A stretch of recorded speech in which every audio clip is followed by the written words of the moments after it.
O meu nome é Elena Ferro, son zoqueira. Temos o noso taller e ferro aquí en Merza, en Vila de Cruces, no centro de Galiza. Neste taller pois comezou o noso avó, Perfecto Ferro. Ele aprendeu o oficio de zoqueiro no ano 1915, que despois continuou miña tía Agripina e meu pai, Alfonso.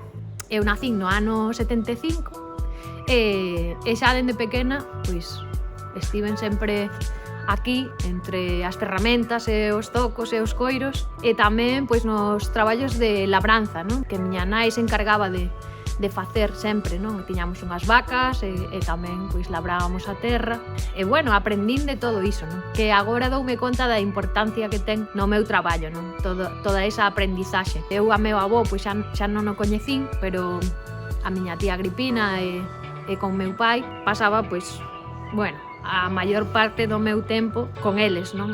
No taller. E iso primeiro era un taller máis pequeniño que despois, pouco a pouco, fomos adaptando ás necesidades que temos agora. Nunca pensei en mudarme de aquí, sempre estive moi a gusto e todo o que íbamos necesitando para mellorar o noso traballo adaptámolo aquí, ao noso entorno, non?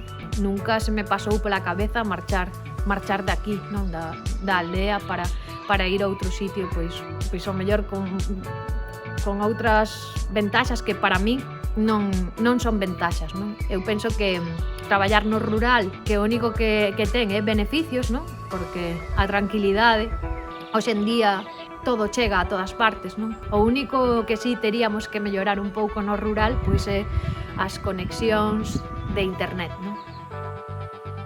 Sempre animo a toda a xente que poido, non? Que se ten algún proxecto, non? Que teña que ver co rural ou aínda que non teña que ver co rural, pero que poida desenrolar nel, pois que é maravilloso, non? A tranquilidade, sobre todo, de estar ca vegetación e con toda a riqueza que temos, non? É moi importante valorar o traballo da xente, dos labregos e das labregas, non? Sempre intento tamén que se valore ao mesmo tempo porque van collidos da man o noso idioma e tamén o traballo do campo. Se non nos respetamos a nós mesmos, pois non teremos un traballo digno, non? Temos a sorte de poder comer todos os días e para poder comer todos os días precisamos de xente que traballe no campo, non? E non podemos maltratar ese traballo, non? Moitas veces os intermediarios son quen se benefician de ese esforzo tan grande, non? Da xente traballando na terra, tanto sexa na terra como no mar, non? Pareceme dous traballos moi importantes para o noso futuro que temos que respetar e valorar igual que a nosa cultura.